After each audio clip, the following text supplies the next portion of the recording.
আল্লাহ পাক প্রথমে ছেলেদেরকে বললেন, শোনো, সূরা নূর 33 নম্বর আয়াত। আল্লাহ পাক ছেলেদেরকে বললেন, তোমরা তোমাদের চোখ নিচু রাখো, এটা আমাদের দায়িত্ব। প্রত্যেকটা ছেলের দায়িত্ব বেগানা মেয়েকে দেখলে চোখটা কি করবে? নিচু করবে।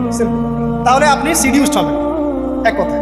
2 নাম্বার, আল্লাহ পাক আমাদেরকে বললেন, তোমরা তোমাদের লজ্জাস্থানকে হেফাজত করো। কাদেরকে? আমাদেরকে, মানে ছেলেদেরকে।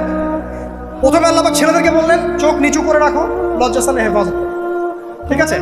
সূরা বানী ইসরাঈল আল্লাহ পাক বললেন, জিনার ধারের কাছেও যেও না, ধারের কাছেও যেও না।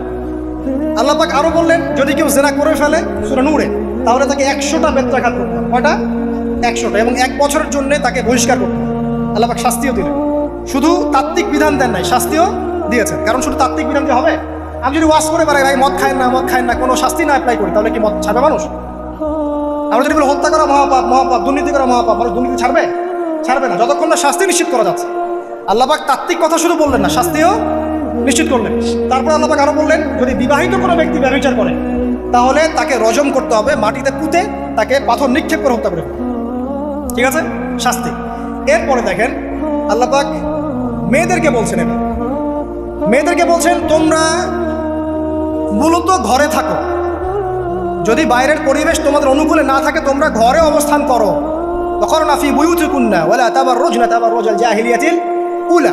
তোমরা মূলত ঘরে থাকো। জাহিলি যুগে মেয়েরা যেভাবে নিজেদেরকে প্রদর্শন করে বেড়াতো, এই কাজটা তোমরা করো না। যদি করো তাহলে সমাজে বেহায়াপনা, ফায়সা বেড়ে যাবে, তোমরা নিজেরাই ক্ষতিগ্রস্ত হবে, যেটা ওরা হচ্ছে এখন। আচ্ছা, এরপর আল্লাহ পাক আরো বললেন, হে নবী, আপনি আপনার স্ত্রী এবং মুমিন নারীদেরকে বলেন, তারা যদি বাহিরে যায় যেন জিলবাব দিয়ে তাদের পুরো বক্ষ দেশটাকে ঢেকে নেয়।